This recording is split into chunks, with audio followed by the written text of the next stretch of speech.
Hi dear students, हमारे YouTube channel में आप सभी का स्वागत है। आज हम पढ़ेंगे डायगोनलाइजेशन ऑफ मैट्रिक्स 3×3। इससे पहले हमने 2×2 के लिए देखा था डायगोनलाइजेशन ऑफ मैट्रिक्स। आज हम 3×3 के लिए देखेंगे, जिसे हिंदी में 3×3 कोटि के अवयवों का विकर्णीकरण कहते हैं। इसके लिए वर्किंग रूल देखते हैं। सबसे पहले हम इसमें देखना रहता है कि वह स्क्वायर मैट्रिक्स हो, जो हमें गिवन मैट्रिक्स है जैसे दिया गया हो। हमें मैट्रिक्स ए, इसमें जैसे कि मैट्रिक्स ए हमारा इस प्रकार है 3×3, इसमें 3 रो और 3 कॉलम है। मीन्स इसमें रो और कॉलम की संख्या इक्वल है। तो इस प्रकार के मैट्रिक्स का हम लोग डायगोनलाइजेशन कर सकते हैं। इसके बाद हम इसमें आइगन वैल्यू निकालेंगे। आइगन वैल्यू किसकी सहायता से निकालेंगे? हमारा जो कैरेक्टरिस्टिक इक्वेशन होता है, ये होता है हमारा mod of A minus lambda I is equal to 0। इसकी सहायता से हम आइगन वैल्यू निकालेंगे। आइगन वेक्टर किसकी सहायता से निकालेंगे? हमारा जो आइगन वैल्यू इक्वेशन होता है, ये होता है A minus lambda I into x is equal to 0। इसकी सहायता से हम आइगन वेक्टर निकालेंगे। फिर हम न्यू मॉडल मैट्रिक्स निकालेंगे P is equal to x1 x2 x3। यहाँ से जो आइगन वैल्यू निकलेगा, आइगन वेक्टर निकलेगा x1 x2 x3, उसको यहाँ लिखेंगे। वो हमारा न्यू मॉडल मैट्रिक्स हो जाएगा, जहाँ mod of P not equal to 0। Means ये लीनियरली इंडिपेंडेंट होने चाहिए। इसके बाद हम पी इनवर्स ए पी निकालेंगे। पी इनवर्स हम लोग निकाल लेंगे adjoint P upon mod P की सहायता से। फिर हम इन तीनों का गुणा कर देंगे, तो हमारा लास्ट में जो हमारा ये जो आइगन वैल्यू निकला था लेमडा 1 लेमडा 2 लेमडा 3, यही तीनों वैल्यू यहाँ हमें मिलती है। तो हमारा जो 3×3 का मैट्रिक्स दिया गया हो वो प्रूव हो जाता है। एग्जाम्पल देखते हैं। मैट्रिक्स ए हमें इस प्रकार से दिया गया है। इसमें 3 रो है और 3 कॉलम है, अतः हम इसे 3×3 ऑर्डर का मैट्रिक्स कहेंगे। इसे हम स्क्वायर मैट्रिक्स कहेंगे, ठीक है, क्योंकि इसमें रो और कॉलम की जो संख्या है वो समान है। हमने स्क्वायर मैट्रिक्स प्रूव कर लिया। अब हम इसमें आइगन वैल्यू निकालेंगे। किसकी सहायता से? कैरेक्टरिस्टिक इक्वेशन की सहायता से। तो अब हम यहाँ लिखते हैं, कैरेक्टरिस्टिक इक्वेशन होता है mod of A minus lambda I is equal to 0। Lambda हम इसमें जो आई हमारा यूनिट मैट्रिक्स है, और यूनिट मैट्रिक्स को हम 3×3 का लेंगे। तो आगे बढ़ते हैं। ए जो है हमारा ये है,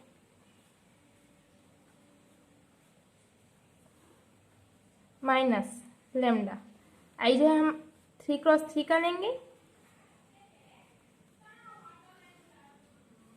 इस प्रकार से हमने लिख दिया। अब हम इसको आगे सॉल्व करेंगे।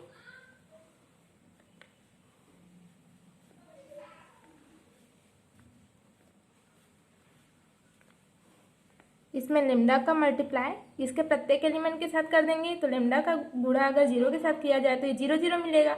मीन्स हमें ये तीनों विकर्णों पर ही लेमडा मिलेंगे। इस प्रकार से ये, अब हम इसको इन दोनों मैट्रिक्स को आपस में घटा देते हैं। हम इसको। तो 1 minus lambda, 0 minus 0 0, 0 minus 0 0, 0 minus 0 0, 3 minus lambda, minus 1 minus 0 minus 1, 0 minus 0 0, minus 1 minus 0 minus 1, 3 minus lambda. इस प्रकार से हमें mod of A minus lambda I मिल गया। अब हम इस डिटर्मिनेंट को सॉल्व करते हैं, तो हमें लेमडा की वैल्यू मिल जाएगी। 1 माइनस लेमडा लेते हैं, तो इसके करस्पॉन्डिंग रो और इसके करस्पॉन्डिंग कॉलम को छोड़ दिए, तो 3 minus lambda into 3 minus lambda, ये हो जाएगा 3 माइनस लेमडा का whole square minus minus into minus plus 1। अब ये 0 है, 0 को लेंगे आगे में तो ये 0 ही हो जाएगा। ये भी 0 है तो ये भी 0 हो जाएगा। तो इसको ही सॉल्व करते हैं।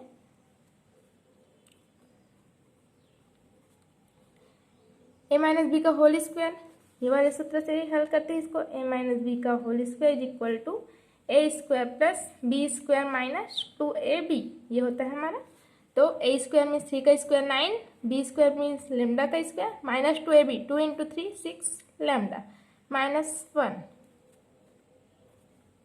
1 माइनस लेमडा, ये हो गया lambda square minus 6 lambda plus 8। अब ऐसी कोई संख्या जिसको गुणा करने पे 8 आए और जोड़ने घटाने पे 6 आए, तो 4 और 2 minus 4 lambda minus 2 lambda plus 8 is equal to 0। इसको और आगे सॉल्व करते हैं तो ये हो जाएगा लेमडा माइनस 4, लेमडा माइनस 4।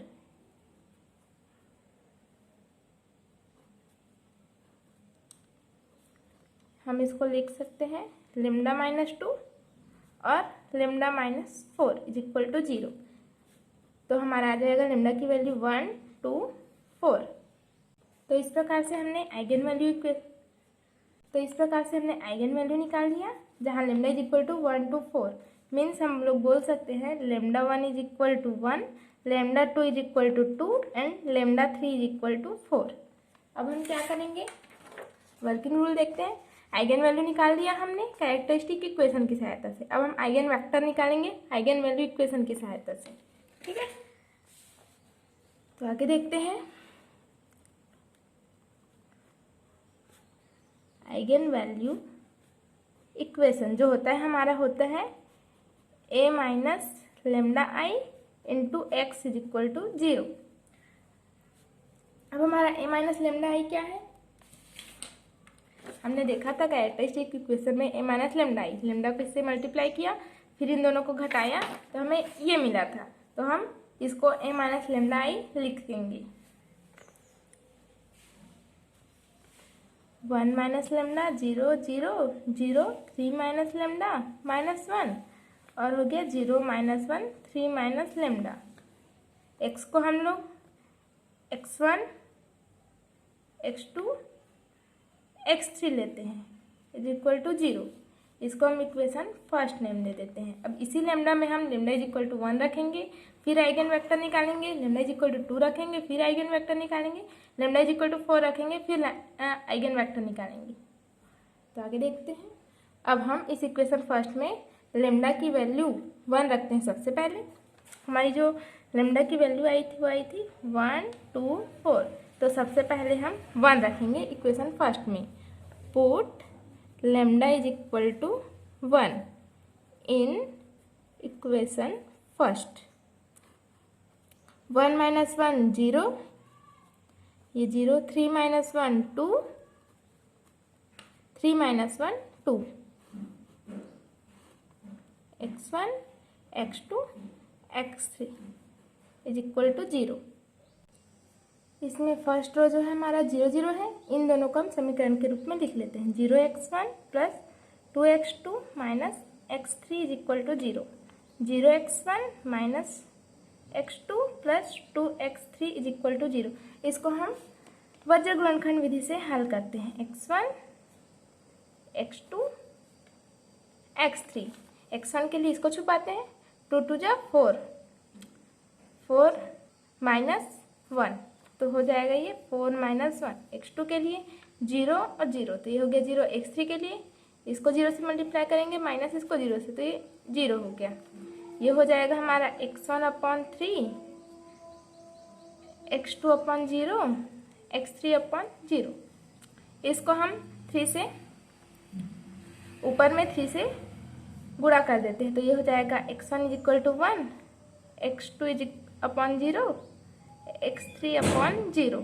इसको हम k मान लेते हैं। तो अब x1 इज इक्वल टू हो जाएगा k, x2 is equal to 0 और x3 is equal to 0। Put k is equal to 1, तब क्या हो जाएगा हमारा x1 is equal to 1, x2 is equal to 0, x3 is equal to 0। तब इसका सुटेबल आइगन वेक्टर जो होगा ये हो जाएगा x1 इज इक्वल टू 1 0 0। अब हमने पहला आइगन वेक्टर निकाल लिया, अब हम दूसरा आइगन वेक्टर निकालेंगे। हमारा जो दूसरा आइगन वैल्यू था वो 2 था, तो put lambda is equal to 2 in equation first. अब जो हमारा इक्वेशन फर्स्ट है उसमें हम यहाँ जो इक्वेशन फर्स्ट है इसमें लेमडा इज इक्वल टू रखेंगे 2, 1 माइनस 2 माइनस 1, 3 माइनस 2 1, 3 माइनस 2 1। इस प्रकार से हमने रख दिया। ये हो जाएगा x1 x2 x3 equal to 0। इसको हम समीकरण के रूप में लिख लेते हैं, -x1 plus 0x2 plus 0x3 equal to 0। इसको लिखते हैं तो 0x1 plus x2 minus x3 equal to 0। ये वाला 0x1 minus x2 plus x3 equal to 0। अब हम इन दोनों समीकरणों को देखते हैं। ये सेकंड वाले समीकरण को लेते हैं। ये है 0x1 plus x2 minus x3 equal to 0। तब x2 is equal to x3 upon में कुछ नहीं मतलब 1 इक्वल टू k हमने माना। तब हमारा क्या हो जाएगा, x2 is equal to k और x3 is equal to k। अब k इज इक्वल टू 1 रख देते हैं। तब x1 जो हमारा 0 है यहाँ, x2 जो है हमारा 1 हो जाएगा और x3 इज इक्वल टू भी 1 हो जाएगा। तब सुटेबल जो आइगन वेक्टर होगा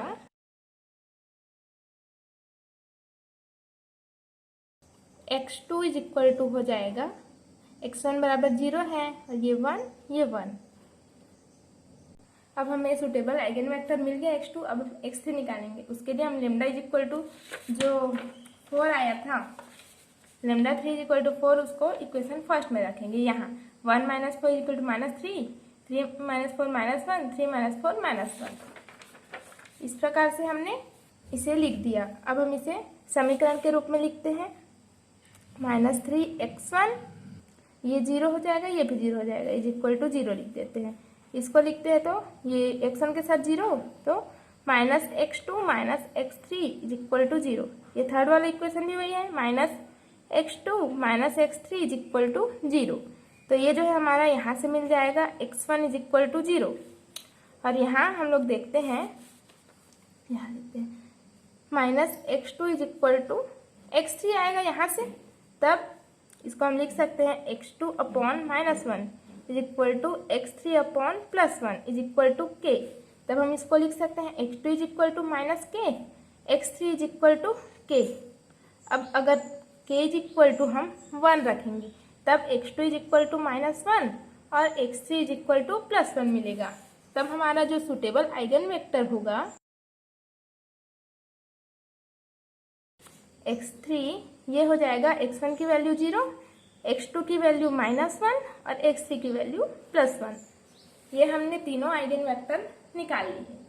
अब हमने तीनों x1 x2 x3 निकाल लिया। यहाँ से अब न्यू मॉडल मैट्रिक्स निकालेंगे P। हमारा जो मैट्रिक्स होगा P हो जाएगा x1 x2 x3। ठीक है, तो हमारा x1 की वैल्यू क्या है, यहाँ से हमारी x1 की वैल्यू क्या है 1 0 0, यहाँ लिखते हैं 1 0 0। और x2 की वैल्यू है हमारी ये 0 1 1 0 1 1 और x3 की वैल्यू है 0 -1 1 0 -1 और 1। ये हमारी है P न्यू मॉडल मैट्रिक्स। हम इसके बाद हम देखते हैं मॉड P की वैल्यू 0 आती है या नहीं।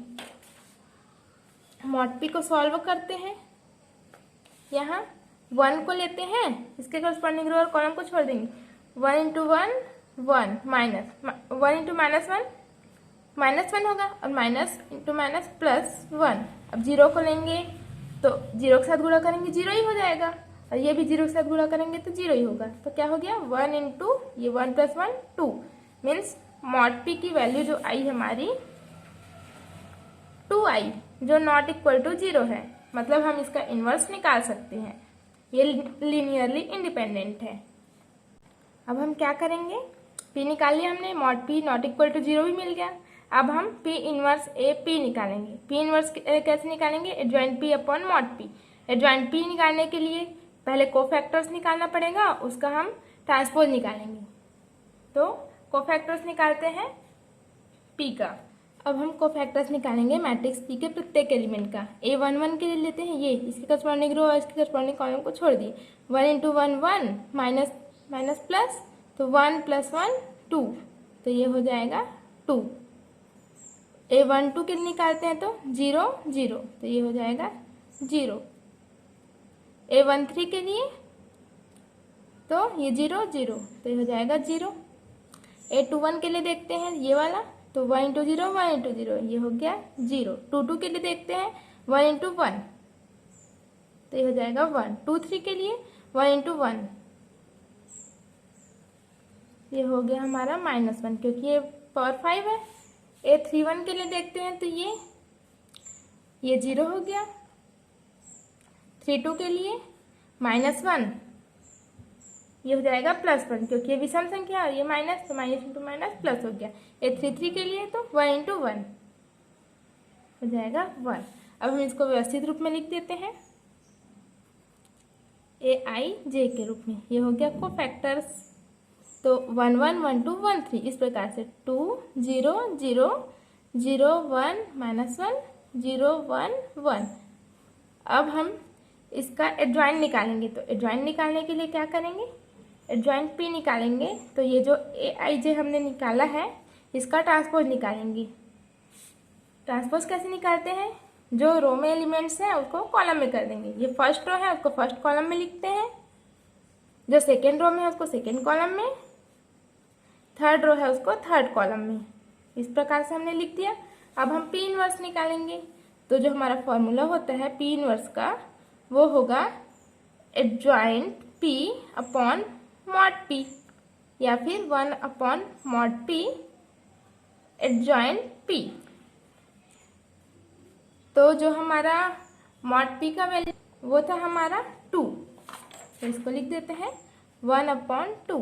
और जो एडजॉइंट P है हमारा इस प्रकार है 2 0 0 0 1 -1 0 1 1। ये हमारी P इनवर्स की वैल्यू आ गई। अब हम P इनवर्स इंटू AP निकालेंगे, तो अब हम P इनवर्स AP निकालते हैं। P इनवर्स हमने यहाँ से ले लिया, ये हमारा पहले का दिया गया मैट्रिक्स है, ये इसको हम यहाँ लिख लेते हैं 1 0 0 0 3 -1 0 -1 3। अब हम P की वैल्यू यहाँ रखेंगे। P हमारी क्या थी, ये हमारी P है 1 0 0 0 1 1 0 -1 1। अब हम इसको सॉल्व करेंगे। इसको सॉल्व करते ही हमें जो मैट्रिक्स दिया गया था उसका डायगोनलाइज फॉर्म मिल जाएगा। इसमें भी हम इसका गुणा इसके साथ कर सकते हैं, फिर इससे करेंगे, या फिर इसका गुणा इसके साथ करेंगे फिर इसके साथ कर सकते हैं, पर इसका गुणा इसके साथ ऐसे नहीं कर सकते क्योंकि जो मैट्रिक्स होता है वो इस प्रकार नहीं होता कि AB का गुणा करने पे BA मिले, इसीलिए हमको इसको क्रम से गुणा करना है। ठीक है, तो अब हल करते हैं इसको। इस रो को इस कॉलम से गुणा करते हैं, तो 2 1 जा 2, 0 को 0 से करेंगे तो कुछ नहीं मिलेगा। अब इसको इससे गुणा करते हैं, तो 2 इंटू 0 0 इंटू 3, ये 0 ही मिल गया। इसका गुणा इससे करेंगे 2 इंटू 0 0 इंटू -1 0 इंटू 3, 0 मिल गया। अब इसका गुणा इससे करेंगे 0 इंटू 1 0 1 इंटू 0 0 1 इंटू 0 0। अब इस रो का इस कॉलम से करेंगे 0 इंटू 0 1 इंटू 3, यहाँ मिला 3 और 1 इंटू -1। ठीक है, अब इसका गुणा इससे 0 इंटू 0 0 1 इंटू -1 1 इंटू 3, ये 0 इंटू 1 0 -1 इंटू 0 1 इंटू 0 0 मिल गया। इसका गुणा इससे करेंगे 0, इसका गुणा इससे किए तो -3, इसका गुणा इससे किए तो -1। अब इसका गुणा इससे करेंगे 0 इंटू 0 -1 इंटू -1 +1 1 इंटू 3 3। इस प्रकार इन दोनों मैट्रिक्स का गुणा करने पे हमें ये राशि मिल गई।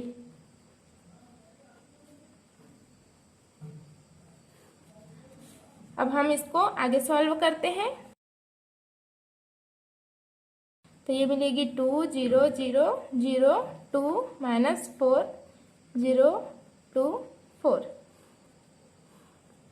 1 0 0 0 1 1 0 -1 1। अब हम इन दोनों मैट्रिक्स को गुणा करते हैं आपस में। इस रो को इस कॉलम से गुणा करते हैं। 2 × 1 2, 0 को 0 से करेंगे तो कुछ नहीं मिलेगा। अब इसको इससे करते हैं। 2 × 0 0, 0 × 1 0, 0 × 1 0। अब इसका गुणा इससे करेंगे। 2 × 0, 0 × -1, 0 × 1 0 ही मिला। इसका गुणा इससे के 0 × 1, 2 × 0, 2 × 0 0, 0 × 0 0, 2 × 1 2 प्लस 2 × 1 2, 2 + 2 हो गया हमारा 4। 0 × 0 0 हो गया। 2 × -1 -2, 2 × 1 +2 +2 -2 यहाँ हो गया 0। 0 × 1 0, -4 × 0 4 × 0 ये हो गया 0। 0 × 0 0 -4 और ये +4 तो ये भी 0 हो गया। 0 × 0 -4 × -1 +4 हो गया। 4 × 1 4 तो यहाँ जो +4 मिला यहाँ भी +4 मीन्स यहाँ 8 मिला। अब इसको हम अंदर ले जाते हैं तो ये हो गया 2/2, ये हो गया 4/2, ये हो गया 8/2। अतः जो हमारा P 1 AP ये मिला 1 2 4। ये जो हमारी इसको सॉल्व करने पर 1 2 4 मिल गई। ये जो 1 2 4 है यही हमारी λ1 λ2 और λ3 की वैल्यू है। ये जो हमने आइगन वैल्यू निकाला था 1 2 4 वो हमें यहाँ मिल गया। तो हमने देखा कि λ1 λ2 λ3 की वैल्यू हमें यहाँ मिल गई। इस प्रकार से हमने दिए गए मैट्रिक्स 3×3 के मैट्रिक्स को सॉल्व किया और डायगोनलाइज किया। हमें बस इसी वर्किंग रूल को स्टेप बाय स्टेप करते जाना है, हमें लास्ट में आंसर मिल जाएगा। सबसे पहले वो स्क्वायर मैट्रिक्स होना चाहिए, फिर हम आइगन वैल्यू निकालेंगे, फिर आइगन वेक्टर निकालेंगे, फिर new model matrix eigen vector की सहायता से निकालेंगे, जहाँ mod p ≠ 0 मीन्स ये लीनियरली इंडिपेंडेंट होने चाहिए। एंड P 1 AP की वैल्यू निकालेंगे तो हमें λ1 λ2 λ3 डायगोनल में मिलेंगे और उसको छोड़कर सारे एलिमेंट्स क्या हो जाएंगे, हमारे 0 हो जाएंगे। तो आज के सेशन में बस इतना ही, मिलते हैं अगली क्लास में। तब तक के लिए जय हिंद, वंदे मातरम।